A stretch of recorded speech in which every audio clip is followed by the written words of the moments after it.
The Heartbeat of Capitalism, Unleashing the Dynamic Force of the Market.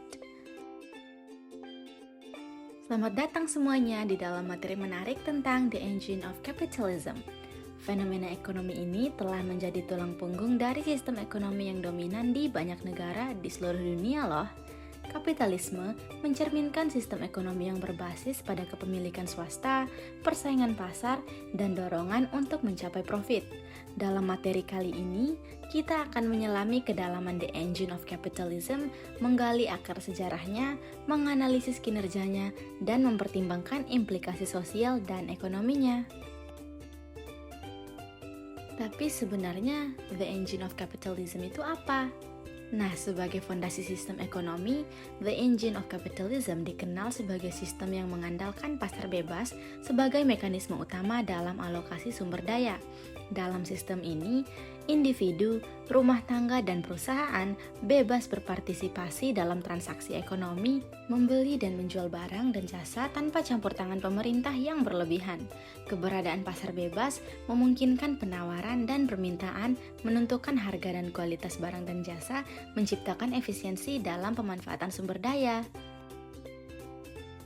Salah satu pilar utama dari The Engine of Capitalism adalah kekuatan pasar loh.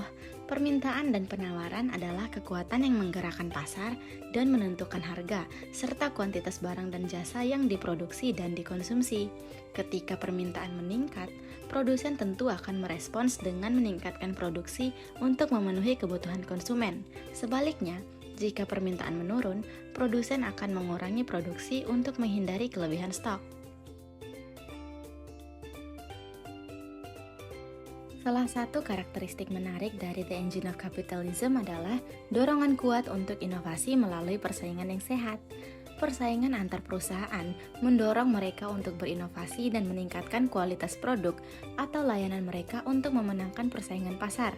Inovasi tersebut tidak hanya menguntungkan perusahaan, tetapi juga mendorong kemajuan teknologi secara keseluruhan, memberikan manfaat bagi masyarakat dengan menciptakan solusi baru, efisien, dan efektif untuk berbagai masalah.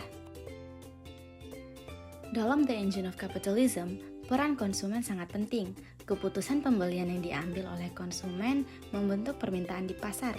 Tingginya permintaan akan suatu produk atau layanan akan mendorong perusahaan untuk meningkatkan produksi dan memasok pasar dengan lebih banyak barang. Di sisi lain, permintaan yang rendah dapat menyebabkan penurunan produksi atau bahkan penarikan produk dari pasar. Pengusaha juga berperan loh. Pengusaha merupakan elemen vital dalam The Engine of Capitalism. Mereka adalah para pemimpin bisnis yang menciptakan, merancang, dan menghasilkan barang dan jasa. Peran mereka tidak hanya sebatas pada produksi, tetapi juga melibatkan pengambilan risiko dan pengelolaan aset serta karyawan. Pengusaha mendorong ekonomi maju dengan menciptakan lapangan kerja, berinvestasi dalam inovasi, dan berkontribusi dalam pertumbuhan ekonomi secara keseluruhan. Dalam era globalisasi yang semakin berkembang dengan pesat, The Engine of Capitalism juga terpengaruh oleh arus globalisasi. Batas-batas negara semakin terbuka, memungkinkan perusahaan untuk beroperasi di berbagai pasar internasional. Globalisasi membawa manfaat berupa ekspansi pasar, meningkatkan akses ke sumber daya dan teknologi, serta memungkinkan transfer pengetahuan dan keterampilan antar negara. Meskipun The Engine of Capitalism telah membawa kemajuan ekonomi yang signifikan, sistem ini juga menimbulkan isu-isu sosial yang kompleks. Salah satu isu yang sering dipertanyakan adalah ketimpangan dalam distribusi kekayaan. Dalam sistem kapitalis, kesuksesan bisnis dan akumulasi kekayaan seringkali tidak merata, meningkatkan kesenjangan antara kelompok ekonomi yang berbeda. Walaupun kapitalisme bergantung pada pasar bebas, pemerintah memiliki peran penting dalam mengatur sistem ini, teman-teman. Pemerintah bertindak sebagai pengawas untuk memastikan persaingan yang adil dengan mengawasi monopoli dan melarang praktik bisnis yang merugikan konsumen. Selain itu, pemerintah juga bertanggung jawab untuk menyediakan regulasi yang memastikan keberlanjutan lingkungan, perlindungan bagi konsumen, dan kesejahteraan sosial. Dalam beberapa tahun terakhir, kapitalisme juga telah bergerak menuju arah yang lebih berkelanjutan dengan munculnya konsep kapitalisme hijau. Konsep ini menekankan pada praktik bisnis yang bertanggung jawab secara sosial dan lingkungan, seperti pengurangan emisi karbon, penggunaan energi terbarukan, dan pertumbuhan ekonomi yang berkelanjutan. Tapi, kapitalisme juga tidak lepas dari kritik. Beberapa kritikus menyatakan bahwa kapitalisme mendorong konsumerisme berlebihan, mengabaikan isu-isu lingkungan, dan menciptakan ketimpangan sosial yang besar. Isu-isu ini telah memicu debat tentang bagaimana mengatasi kelemahan sistem ekonomi yang ada dan mencari cara untuk memperbaiki dampak negatifnya. Dalam menghadapi tantangan global, kapitalisme terus berevolusi dan beradaptasi.